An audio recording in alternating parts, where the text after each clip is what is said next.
Hello friends, यह रामधारी गुप्ता खंड first का एक्सरसाइज 5 है। स्पीड 80 वर्ड पर मिनट रहेगी।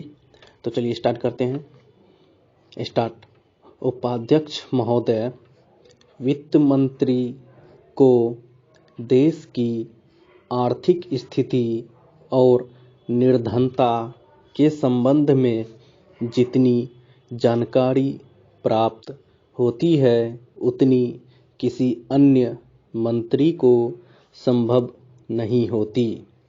बजट बनाते समय वैसे तो बजट में आय व्यय का ब्यौरा होता ही है, लेकिन मूल रूप में देश की आर्थिक नीतियों में किस प्रकार का परिवर्तन हो तथा किस मार्ग पर वह देश को चलाना चाहते हैं, सरकार का लक्ष्य क्या है, इन सब नीतियों का बजट में विवरण होता है।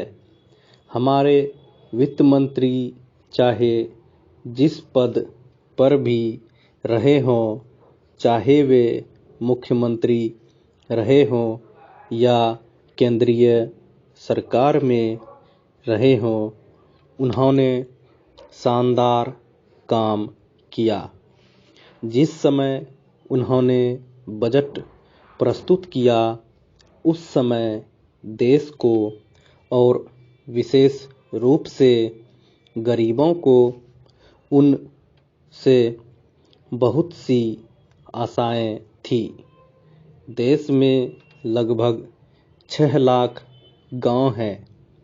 उनमें जो बेरोजगारी है, गरीबी है, उसके संबंध में देश की जनता को उनसे बड़ी आशाएं थी और जनता देखना चाहती थी कि इस अवसर पर सरकारी नीतियों के द्वारा देश को वे क्या मार्गदर्शन देना चाहते हैं।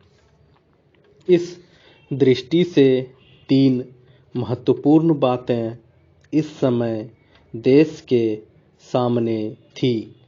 देश का आर्थिक विकास तेजी से हो, अधिक लोगों को काम मिल सके और मूल्यों में स्थिरता आए।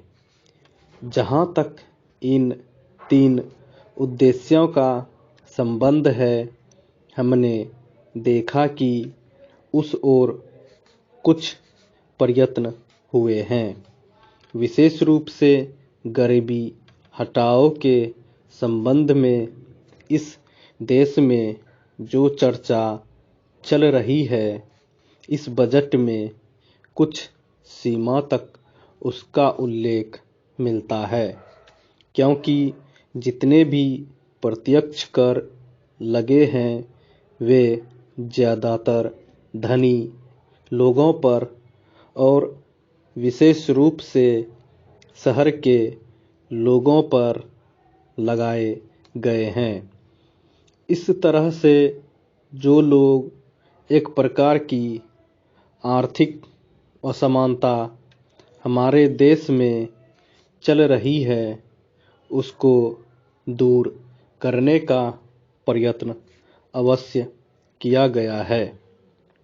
लगभग 5 दशक पूर्व जब हमारा देश स्वतंत्र हुआ था, उस समय देश में जितने सरकारी कर्मचारी थे वे ऐसा समझ बैठे थे कि अब तक देश में जिस तरह से अंग्रेजों का शासन चल रहा था उस तरह से काम नहीं चलेगा, क्योंकि कांग्रेस के जो नए लोग आए थे, जो मंत्री बने थे, वे लोग धन के मामले में त्यागी आदमी हैं।